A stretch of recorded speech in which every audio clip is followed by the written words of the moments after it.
saya. Saya diajarkan pada saat itu rajin ikut sekolah minggu, ikut acara-acara liturgi. Bahkan saya salah satu aktivis gereja. Setiap acara Natal, acara Paskah, saya ikut sebagai pemandu acara. Bahkan saya juga pemain organis gereja, pianis gereja. Jadi saya bukan settingan atau yang seperti banyak orang bilang saya mualaf settingan. Bahkan kalau memang ingin tahu, saya syahadat di Masjid Raya Bintaro Raya Sektor 9. Saat itu memang masjid itu berhadapan dengan Gereja Kristen Indonesia. Itu sama-sama dalam hati saya pun gereja dan masjid berhadapan bisa damai, bisa sejalan. Di situ saya merasa ternyata perbedaan itu bukan harus menjadi suatu kebencian satu sama lain, seperti itu. Dan saya juga ingin menyampaikan kesaksian saya, terutama ada beberapa dari keluarga yang mengatakan saya menelantarkan anak saya. Justru saya benar-benar ingin berjuang untuk anak-anak, namun ya karena qadarullah Allah memberikan jalan saya seperti ini, dipisahkan dari anak. Saya yakin kepada Allah akan menjaga akidah anak-anak saya, bahwa Allah Maha Baik akan selalu melindungi anak-anak saya, meskipun anak-anak saya tinggal dalam lingkungan keluarga Nasrani saya. Saya yakin Allah akan beserta mereka. Menyampaikan bahwa pada saat saya sebelum masuk Islam, memang betul di belakang gereja itu ada musola kecil. Dulu anak-anak saya memang belum lahir, jadi kalau memang keluarga saya masih ingat, di belakang gereja itu dibangun lahan parkiran full shell, itu ada musola kecil. Nah, setiap azan berkumandang itu, walaupun memang kecil musola kecil itu, saya selalu mendengar azan itu, kumandang azan. Tapi memang bagi mereka yang mendengar kesaksian saya ini, pasti mereka akan merasa ini settingan, ini adalah suatu untuk menjatuhkan agama saya sebelumnya. Sama sekali demi Allah, saya tidak pernah ingin menjatuhkan atau menjelekkan agama sebelumnya. Saya hanya menceritakan kebenaran saya waktu sebelum bersyahadat. Itu memang saya merasakan azan berkumandang itu, hati saya bergetar. Kemudian saya pernah menginap di katedral, itu betul karena saya ingin mencari tahu, betul-betul ingin mencari tahu jalan salib ketika Yesus memikul salib. Saya ikuti semua rutinitas di gereja katedral itu. Banyak yang menulis komen ya, memangnya gereja katedral itu hotel, tempat penginapan. Oke, baik, saya ceritakan. Ada niat ingin mencari tahu semua kebenaran dalam agama. Memang saya pertama sekali masuk gereja katedral. Tapi di sisi hati saya, sebelum saya masuk gereja katedral, di hadapan saya itu memang ada masjid. Hati saya belum mau masuk untuk ke masjid itu. Jadi saya ke gereja katedral dulu, mencari tahu seperti apa itu prosesi dalam gereja Katolik, karena katedral itu kan untuk umat Katolik, sedangkan saya adalah umat Protestan. Memang ajarannya berbeda, karena di Protestan lebih ke Yesus Kristus, sedangkan saya ingin mencari tahu kalau memang Tritunggal di agama Protestan saya yang sebelumnya lebih ke Yesus, lebih Yesus yang dijadikan Tuhan. Bahkan Yesus pun menjalani agama jalan dia berpuasa, bersunat. Itu pun juga saya cari tahu. Oke, Yesus saja menjalani semua ajaran dalam agama Islam. Saya mau cari tahu bagaimana kehidupan atau kepercayaan dalam agama Katolik.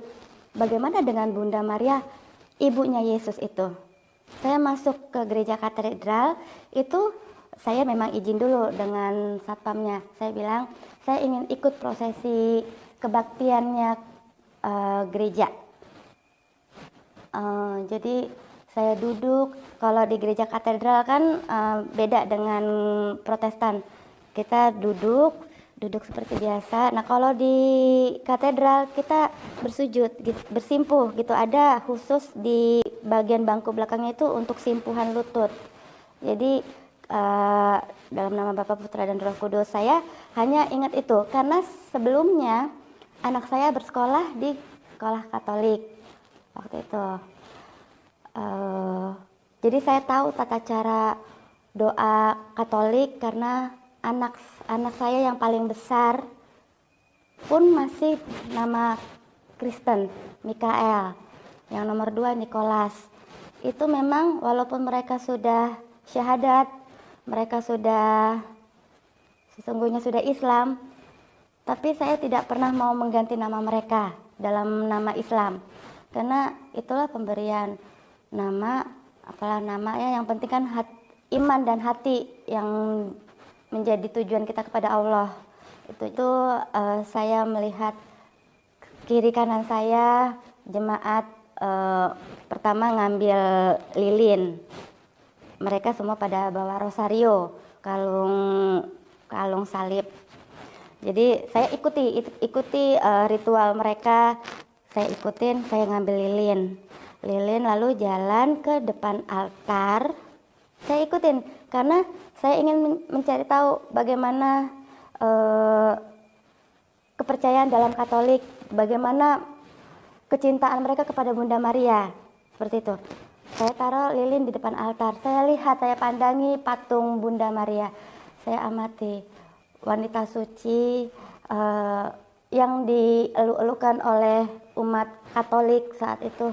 Jadi saya ikut pun juga meneladani cara mereka bersimpuh di kaki Bunda Maria, berdoa seperti ini ke Bunda Maria. Cuman dalam hati saya gini, kok berdoanya ke patung ya?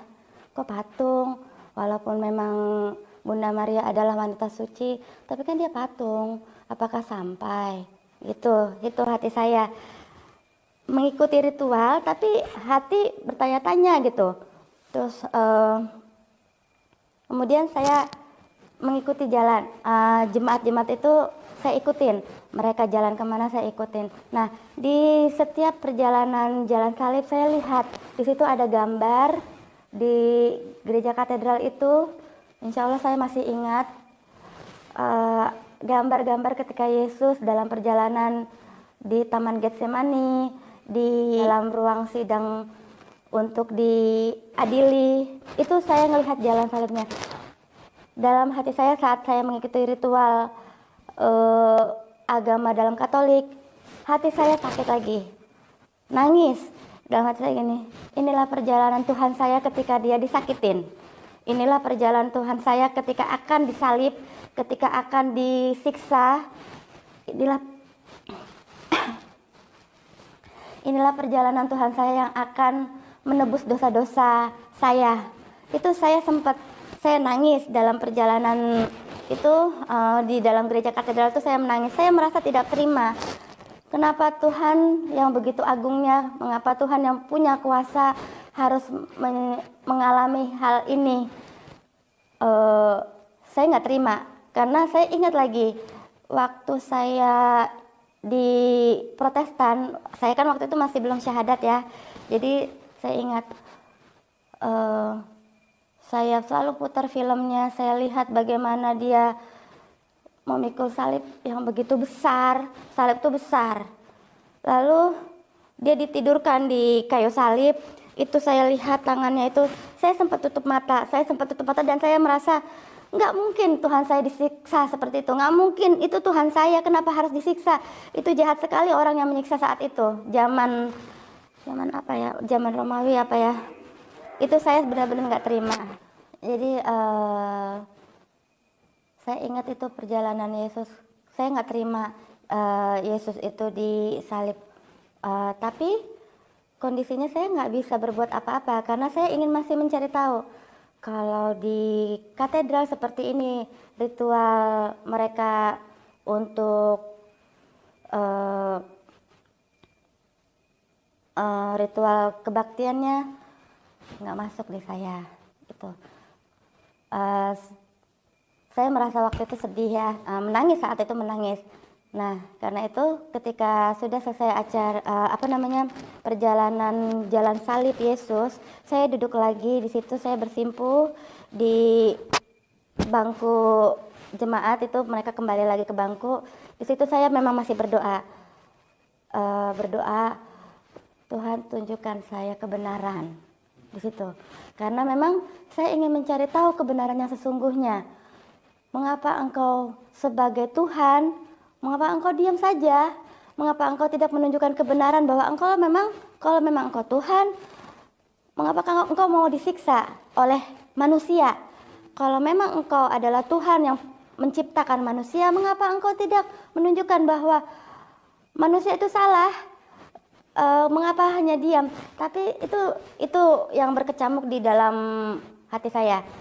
Sampai akhirnya setelah misa selesai, saya di situ duduk di taman katedral itu, di gereja katedral. Saya lihat jemaat itu semua mereka ada yang pulang, ada lagi yang masuk ke kamar pengakuan dosa. Nah, di situ saya, itu kamar apa ya? Kamar pengakuan dosa. Oh iya, biasanya di umat Katolik setiap selesai misa, kalaupun mereka ingin mengakui dosa, mereka akan masuk ke pengakuan dosa itu. Saya merasa, wah, saya sudah merasa tidak yakin kepada Tuhan saya, berarti saya sudah dosa, saya merasa berdosa, tidak yakin dengan Tuhan saya yang maha kuasa, Yesus yang maha dahsyat. Jadi saat itu saya tanya, di mana untuk kamar mengakui dosa? Saya diajak itu sama salah satu jemaat di situ saat itu. Kita di situ duduk dulu untuk ngantri masuk satu-satu. Nah, pada saat saya masuk ke dalam kamar pengakuan dosa, pastor yang ada di dalam bertanya, ya ada yang ingin disampaikan, ada unek-unek atau rasa apa yang ingin disampaikan, sampaikan.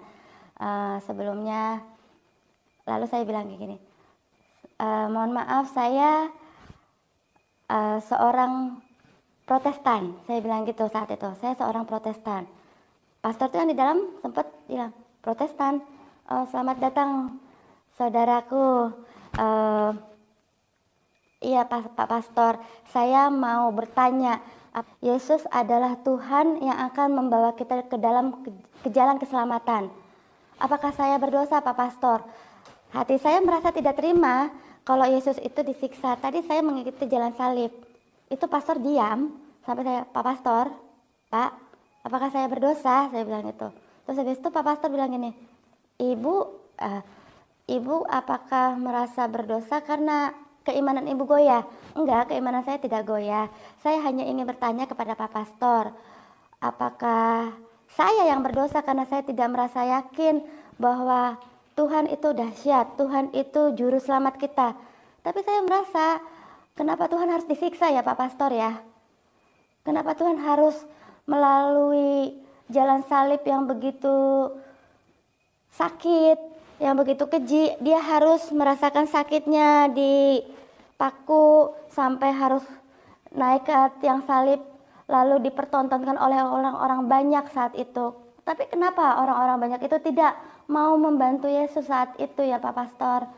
Terus Pak Pastor itu langsung berkata, itulah pengorbanan seorang Yesus. Itulah pengorbanan seorang Yesus yang ingin menebus dosa-dosa kita umat manusia. Menebus dosa ya Pak Pastor ya. Berarti saya berdosa. Yesus sudah menebus dosa saya. Yesus sudah menghapuskan dosa saya. Berarti besok saya nih ada niat mau bikin dosa lagi nih Pak Pastor. Saya masuk pengakuan dosa. Saya tunggu aja setahun kemudian di saat Yesus akan disalib pada saat Paskah. Saya akan ditebus lagi dong dosa. Berarti selama 1 tahun itu saya nih tenang, buat dosa aja selama setahun. Jalan itu kan nanti akan Yesus datang pada saat dia akan disalib, pada saat Paskah itu. Kamu akan bersih lagi dari dosa. Seperti itu ya Pak Pastor ya. Terus Pak Pastor tidak bisa menjawab. Karena dia pun juga saya rasa juga bingung. Apa iya? Setiap tahun kita berbuat dosa, nanti setiap tahun juga Yesus akan menebus dosa kita. Seperti itu.